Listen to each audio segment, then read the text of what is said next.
गुजर जाते हैं घर बसाने में, लेकिन लोग नहीं थकते, लोग नहीं थकते बस्तियां उड़ाने में। ये लोग कहते हैं भारत आजाद है। अरे भैया, घर तो तोड़ा जा रहा, आजादी किस बात की? हम 2 दिन में इनको वोट दे देते हैं। अब वोट देने के बाद में हमें क्या देते हैं? ये फांसी देते हैं। काले अंग्रेज जो अंदर बैठे ना, ये आंखें खुल जाए। ये देश के हिंदुस्तानी नहीं है, असली हिंदुस्तानी है वो झुकी झोपड़ी में रहने वाले। और ये जो कोठी बंगले में यहाँ देश को चलाते हैं, ये काले अंग्रेज है, बाहर से आए हुए हैं, ये हमारे देश के नहीं है। आज हॉस्पिटल भी गरीबों के लिए फ्री नहीं है, गरीबों के लिए फ्री है, थाना है, जेल है।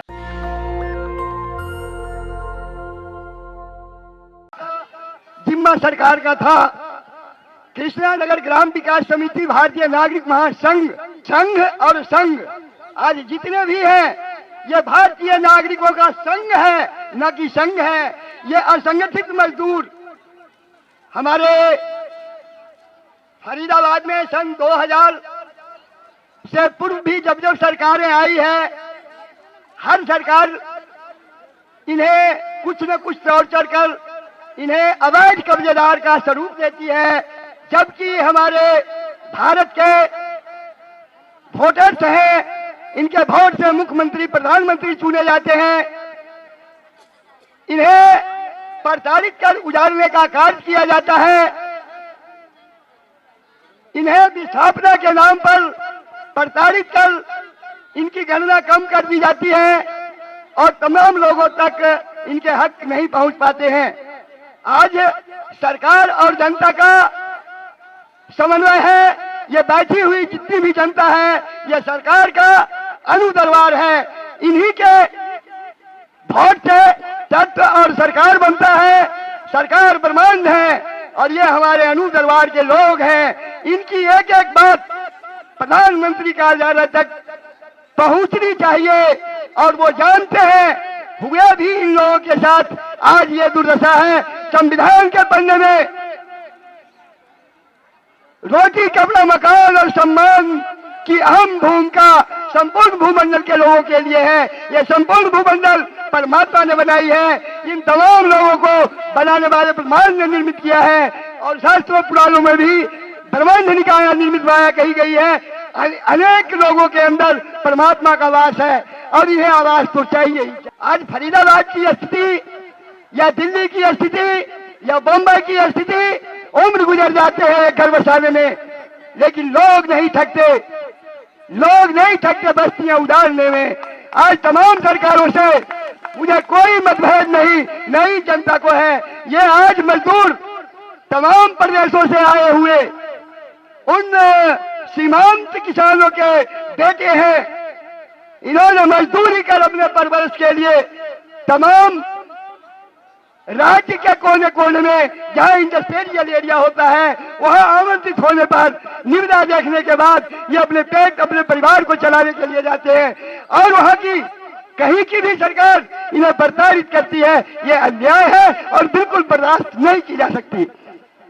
आज की स्थिति है कि हमारे देश में जितने भी प्रदेशी हैं, फरीदाबाद है, फरीदाबाद में जब पंजाब से हरियाणा अलग हुआ था, औद्योगिक शहर की घोषणा कर फरीदाबाद को बसाया गया था। तमाम प्रदेशों से मजदूरों को आमंत्रित कर बुलाया गया था। 1 रुपए के गज के हिसाब से पुनर्वास की स्थापना की गई थी। किसानों से जगह लेकर, सरकार से जगह लेकर आज तक ये मजदूर बेघर का घर है। इसलिए सरकार नरेंद्र मोदी, मनमोहन सिंह को मैं नाम से नहीं जानता, मैं जानता हूं जो देश का प्रधानमंत्री है वो पूरे देश का है। ऐसे भी ये पंथ निरपेक्ष भारत के सपने में अधर्मकारियों का ज्यादा ही समन्वय हुआ है। पार्टी पंथ से हटकर मानवता की बात पर रोटी, कपड़ा, मकान और सम्मान के साथ में आज रोटी है, कपड़े नहीं कपड़े हैं, मकान नहीं मकान है, सम्मान की तो बात भी नहीं कीजिए। अरबों रुपए आपके पास होंगे, लेकिन सम्मान मिलता है अपने कल्चर से, अपने आत्मा से, अपने प्रेम से। जब आपस में आप लोगों का प्रेम नहीं है, प्रेम क्यों नहीं है?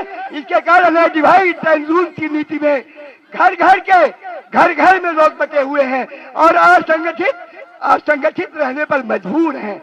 इसलिए तमाम लोगों से, आए हुए लोगों से आग्रह पूर्वक प्रार्थना है कि आप आप लोग सभी एकजुट होकर हक की लड़ाई में निर्मल जी ने एक बहुत बड़ा उन्माद छेड़कर कोर्ट केसे के साथ तमाम लोगों को एकजुट करने की जो कोशिश की है, यह धन्यवाद के पात्र है। और तमाम आए हुए लोग से मैं आशा रखता हूं कि देश हित के लिए कदम से कदम मिलाकर चले। रह गई फरीदाबाद, दिल्ली और रामनगर की बातें हैं। सन 2002 में इन्हें नोटिस आई थी, हुड्डा ने कहा था यह मेरी जगह है। हाई कोर्ट जाया गया, आज तक उन्होंने स्पष्टीकरण नहीं दिया। जब वो जगह ये बसे हुए 10 साल से है, 50 साल से है, उसमें ज्ञापन दी गई थी सरकार को कि 10 साल से 50 साल के लोग हैं और 22 वर्षों से सभी लोग कोर्ट में तारीख भुगत रहे हैं।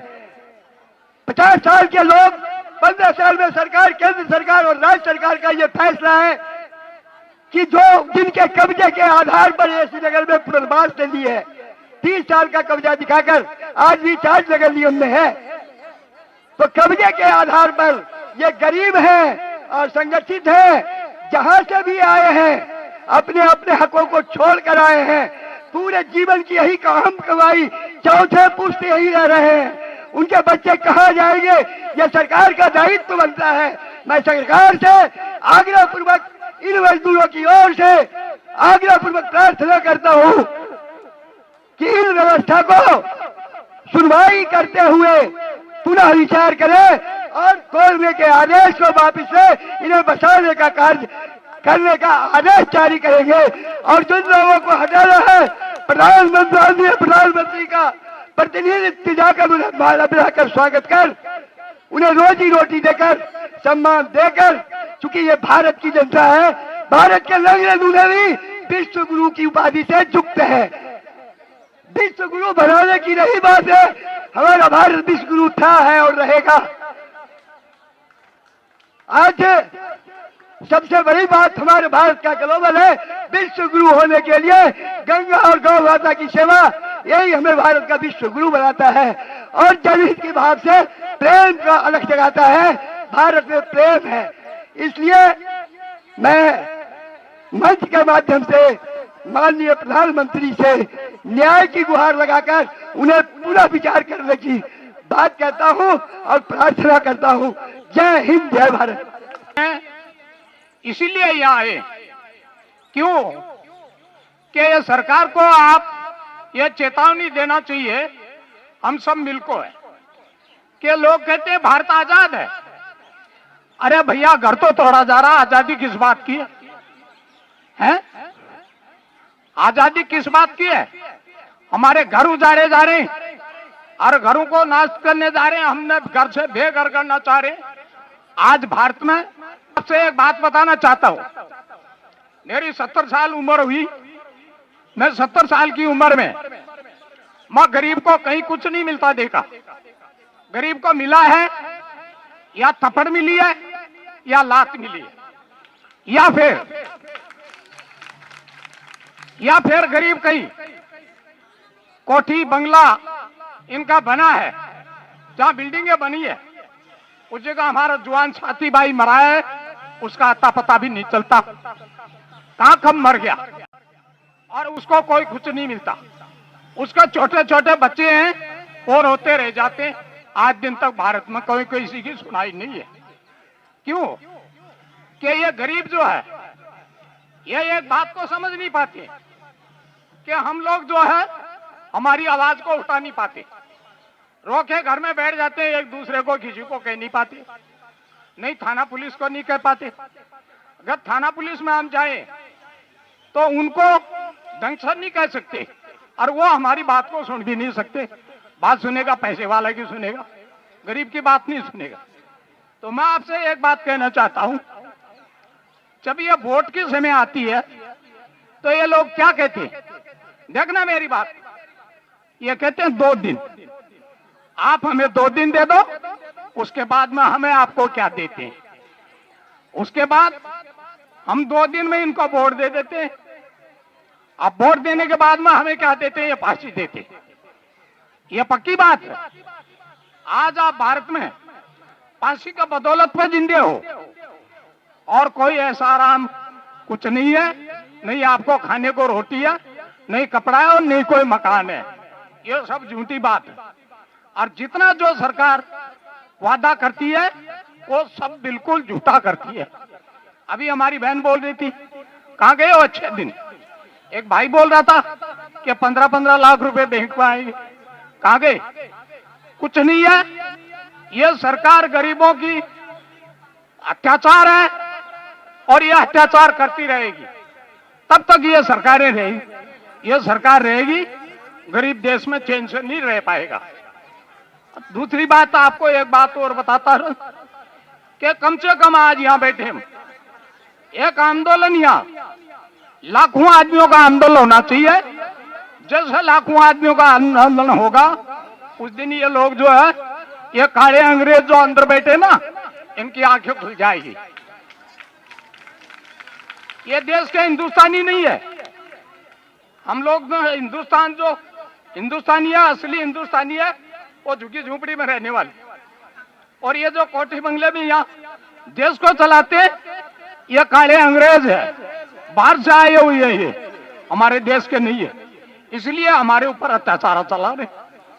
आपको क्या बात बताऊं, ये सब बातों को झूठ कहते हैं। और आपको मैं सच्चाई कह रहा हूं, मैं ऐसे ऐसे मजदूरों को, गरीबों को हॉस्पिटल में मरते देखा हूं तो मैं खुद वहां रोने बैठ जाता हूं, मेरी हालत खराब हो जाती। आज हॉस्पिटल भी गरीबों के लिए फ्री नहीं है। गरीबों के लिए फ्री है, थाना है, जेल है, वो फ्री है, वहां पे आपका पैसा नहीं लगता। जय हिंद, जय भारत। 2020 में दिल्ली की झुग्गी झोपड़ियों को सबको पक्का करा था प्रधानमंत्री मोदी साहब ने। 2020 में जब इलेक्शन चल रहे थे विधानसभा दिल्ली के, तो जब प्रधानमंत्री मोदी साहब ने दिल्ली की झुग्गी झोपड़ी सारी पक्की कर दी, तो फिर अब हमारी झुग्गी झोपड़ी अनलीगल कैसे हो गई? जब एक बार प्रधानमंत्री मोदी साहब किसी चीज का ऑर्डर दे देते हैं तो वो चीज मान्य हो जाती है, तो फिर डीडीए कैसे कह रहा है कि हमारी झुग्गी झोपड़ी कच्ची है? जब प्रधानमंत्री मोदी साहब ने 2020 में झुग्गी झोपड़ी दिल्ली की सारी पक्की कर दी, तो फिर डीडीए कच्ची कैसे कह रहा है? अरे दूसरे देश को नागरिकता दी जाती है हमारे देश में, और हमारे देश के लोगों को उजाड़ा जाता है, हमारे देश के लोगों को बर्बाद किया जाता है। अपने देश को तो संभाल लो, दूसरे देश को लाके यहाँ नागरिकता दी जाती है और हमारे झुग्गी झोपड़ियों को, भाइयों को, बहनों को और सबको घर से बेघर करा जाता है। एक बार प्रधानमंत्री मोदी साहब जी जब रात को आके नोटबंदी कर सकते हैं, पूरे देश में उनका भाषण मान्य करा गया, तो फिर जब 2020 में प्रधानमंत्री मोदी साहब ने झुग्गी झोपड़ी पक्की की तो डीडीए उसको मान्य क्यों नहीं कर रहा? भारत माता की। बहुत सारे लोगों को एक तरह से कैद करके काम करवाया जाता है, ना तो उनको दिहाड़ी दी जाती है, ना ही उनको कोई अधिकार दिया जाता है। ऐसे बंधुआ मजदूरों को मुक्त कराने के लिए, उनको आजाद कराने के लिए हमारे निर्मल भाई समर्पित हैं और संघर्ष करते हैं। जाने कितने बार इनके ऊपर हमले हो चुके हैं। जो ये सरमाएदार हैं, जो पूंजीपति हैं, जो लोगों का खून पीते हैं, वो नहीं चाहते कि लोगों को आजादी मिले। और इसलिए हमारे साथी जब निर्मल जी और भी साथी जब लड़ते हैं तो वो इनके खिलाफ हमला करते हैं, अटैक करते हैं, ताकि उनको गुलाम बना के ज्यादा से ज्यादा समय तक मजदूरों से काम कराया जा सके। तो मैं आप सभी का अभिनंदन करता हूं। साथियों, जैसा कि आज हम लोग यहाँ इकट्ठा हुए हैं, हमारे घरों पे हमला है, तो अभी आपको पता है हम आजादी की 75वीं वर्षगांठ मना रहे हैं। एक तरफ हम लोगों को कहा जा रहा है कि आजादी का अमृत महोत्सव है। अरे भाई, अमृत महोत्सव है तो हमें जहर पीने पे क्यों मजबूर किया जा रहा है? और ये किस बात का अमृत महोत्सव है? जब हमारा घर सुरक्षित नहीं है, जब हमारा रोजगार सुरक्षित नहीं है, तो किस बात का अमृत महोत्सव है और किस बात की आजादी है? लोग कहते हैं ये सरकारें हमारी हैं। सही बात है, हम वोट देते हैं, वोट देने तक तो ये हमारी सरकारें होती हैं, वोट देके हम इनको चुन लेते हैं, लेकिन वहां जाने के बाद ये उद्योगपतियों की चमचागिरी करने लगते हैं और हमारे ऊपर लगातार हमला करते हैं। तो सवाल इस बात का है कि आज 75 सालों के बाद भी आपने हमारे सर पे छत नहीं रखा, आपने हमारे रोजगार को सुरक्षा नहीं प्रदान किया, हमें समुचित इलाज की व्यवस्था नहीं की, हमारे लिए बुढ़ापे का पेंशन का व्यवस्था नहीं है, तो ये किस बात का देश है। अभी 2-3 दिन पहले एक खबर आई है कि भारत ने अर्थव्यवस्था के मामले में ब्रिटेन को पीछे कर दिया। आपको पता है ब्रिटेन के लोग, इंग्लैंड के लोग 200 सालों तक भारत को लूट के ले गए। खुशी होती है कि हम पढ़ते हैं कि भारत ने उसी ब्रिटेन को पछाड़ दिया है, लेकिन वो तो सिर्फ आंकड़ों में पछाड़ा है। हकीकत क्या है, दिल्ली के अंदर लाखों लोगों का घर आप तोड़ करके उनको सड़क पर आने को मजबूर कर देते हो, तो किस बात का आपका विकास है, किस बात के आप महाशक्ति हो। कहीं ना कहीं आपके दावा जो है वो सारे के सारे आपके दावे खोखले हैं। और हम इस बात की बहुत निंदा करते हैं कि तथाकथित आप हमारी सरकार हो, लेकिन हमारे हकों के खिलाफ आप काम करते हो, हमारे हितों के खिलाफ आप काम करते हो, हमारे घरों पे आप बुलडोजर चलाते हो। आपको हम अपनी सरकार तब मानेंगे जब आप हमारे घरों को सुरक्षित करोगे, हमारे रोजगार को सुरक्षित करोगे। सिर्फ जबानी जमा खर्च करने से कुछ नहीं होता।